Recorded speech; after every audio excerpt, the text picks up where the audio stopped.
Hello sa mga ka-J-Vlog, welcome ulit sa panibagong video. And for today's content, ayan, babalikan natin, and for today's content, bibigyan ko kayo ng top features na pwede nyo makonsider kung bakit napakagandang bilhin ng Samsung Galaxy A36 5G. So tara, check natin.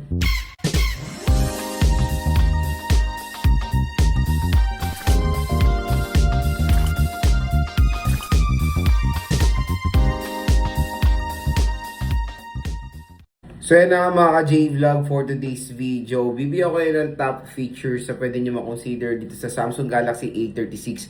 Dahil itong smartphone na to is grabe, sobrang mura na lang niya sa online. At grabe, nag-sale po talaga ang official store ng Samsung sa online.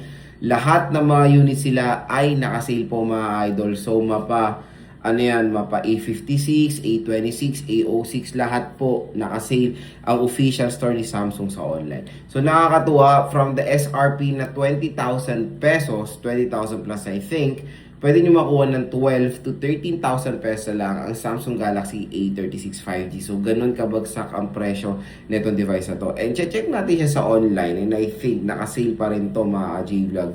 At syempre, since ito yung latest and greatest ng Samsung, mas mahal po ito makukuha sa official store nila sa offline or sa mall. No? Diba? Pag pupunta pa kayo sa mall, mahahassle pa kayo, matatraffic pa kayo, mas mahal pa siya or sobrang layo ng price sa online. SRP kasi syempre sa mall, dito sa online, bagsak presyo. Natatawa ako sa mga comment, legit ba yan, ganyan-ganyan? Sa official store nga kayo bibili, sasabihin nyo pan legit. Mismong Samsung na ang katransaction nyo, sasabihin nyo pan legit, diba? Kaya nga dito sa video natin, nandito na mismo yung link mga ka-J-Vlog para ma-direct na kayo sa official store nila. At hindi lang yon, pag galing pa kayo dito sa video natin, mayroon pang discount kayong makukuha. Additional discount bukod doon sa sale price niya. Additional discount up to 1,000 pesos off ang pwede nyo makuha. So check natin sa Samsung ang A36. So search natin. Ayan. So check natin ang A36 5G. So ngayon sa online, meron siya presyo na 13,000 pesos. Pero again, pag in-apply nyo pa yung voucher natin, pwede nyo siya makuha ng 12,000 pesos. So, ganyan po kamura ang Samsung Galaxy A36 5G ngayon sa online mga ka-J-Vlog. Kaya hanggang mura, hanggang merong stock, dito na kayo bumili sa ating product link. So, syempre, marami naguguluhan. Ano ba ang pwedeng bilhin? Ang daming mga brands na nag-offer ng mga sale. Ang A36 na ba ang para sa akin? So, no worries dito. Bibigyan ko kayo ng mga maganda or top features na pwede nyo makonsider for its price na 12,000 pesos. Unang-una, lapagan na natin display. So, si Samsung Galaxy A36 5G ay merong Super AMOLED display.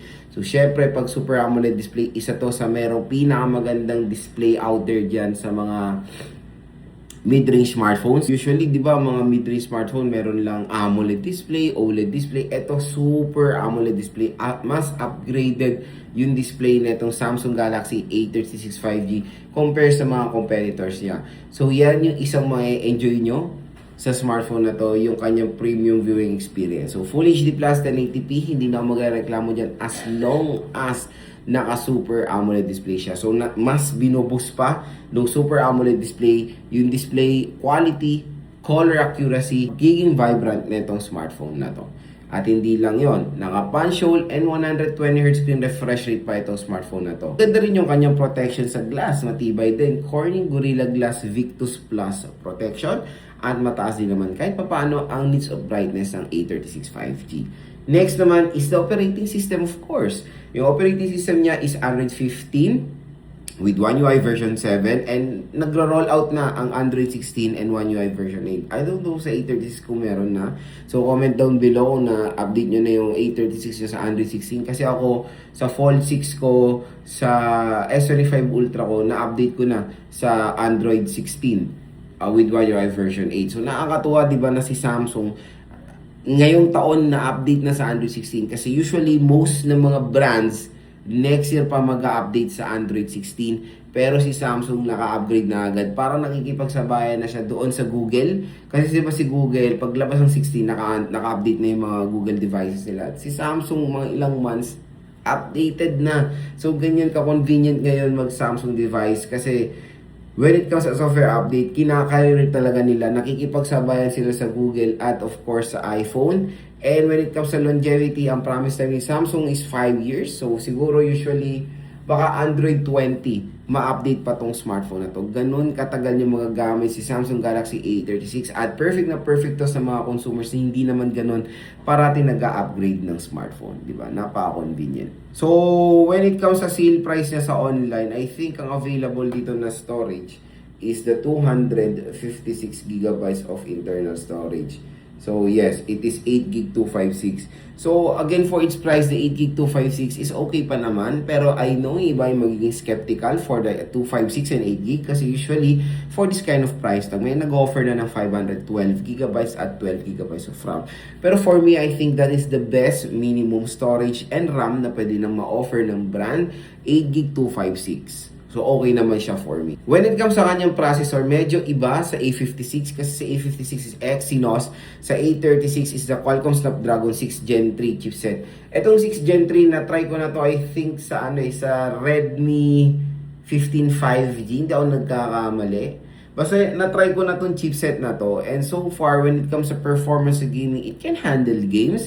Pero when it comes sa mga super duper heavy games, manage your expectation na hindi siya ganun ka-smooth. Smooth playable siya, pero may mga frame drops tayo from time to time na na-experience. Pero nakakalaro naman tayo, no worries, na mga games dito, including ML, COD, Genshin Impact.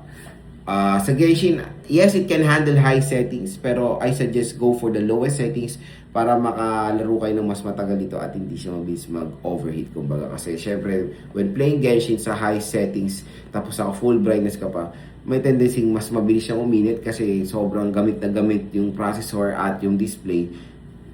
Overheat ang ang resulta niya. Kaya para kung mas convenient sa inyo na matagal kayo maglaro, iset nyo na lang sa lowest setting, mas better.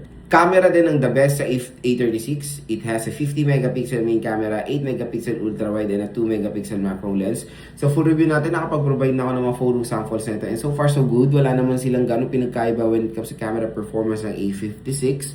At ang magandang balita dito, compare sa mga competitors na out there dyan, sa triple rear camera system ng A36, kompleto. Pero tayong ultra-wide macro lens, di ba, na hindi na natin nakikita sa mga ibang brands na usually pag sinasabi ng dual camera, it's a prank. Yung pangalawang camera, di ba? Depth sensor, AI lens, na nakakalungkot na nalilimutan nila yung essence ng mobile photography.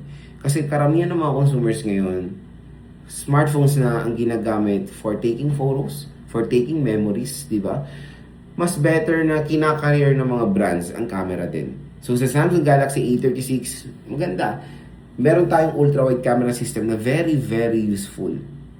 So take for example, isa kayong content creator, di ba? Sa mga content creator kasi, mas useful ang ultra-wide camera system talaga.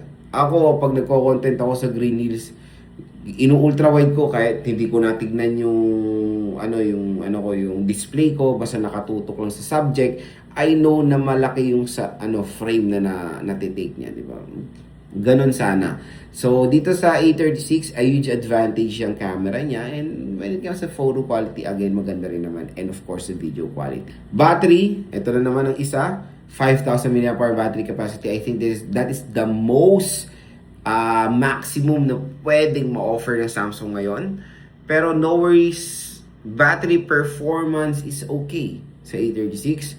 Napakaganda kasi ng software optimization ng smartphone na to.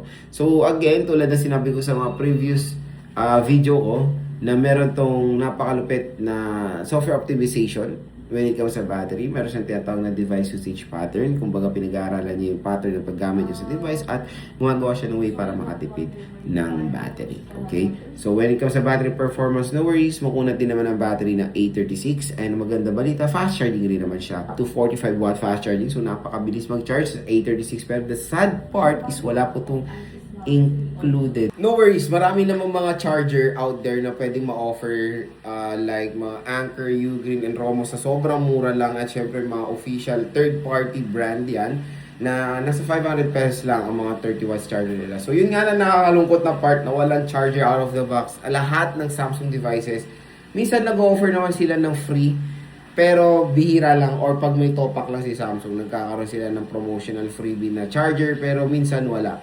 Pero again, huwag kayo mag-alala, as long as nakuha nyo ng mura yung smartphone, pwede naman kayo bumili sa mga third party na mga original na charger. Lalagay ko rin yung product link ng mga chargers natin dito like Romos, Anker, and Ugreen na trusted brand for me. So, yun syempre ang pinakamaganda ring feature nito na wala sa karamihan ng mga mid-range is of course yung kanya napakataas na IP rating, IP67 water and dust resistant. So, yun mga J-Vlog, when it comes sa pagiging water protection niya, pwede po ito masubmerge sa water within 30 minutes at again, yun yung isang magiging advantage ng A36 sa mga competitors niya na pwedeng-pwede itong gamitin for underwater shots, di ba?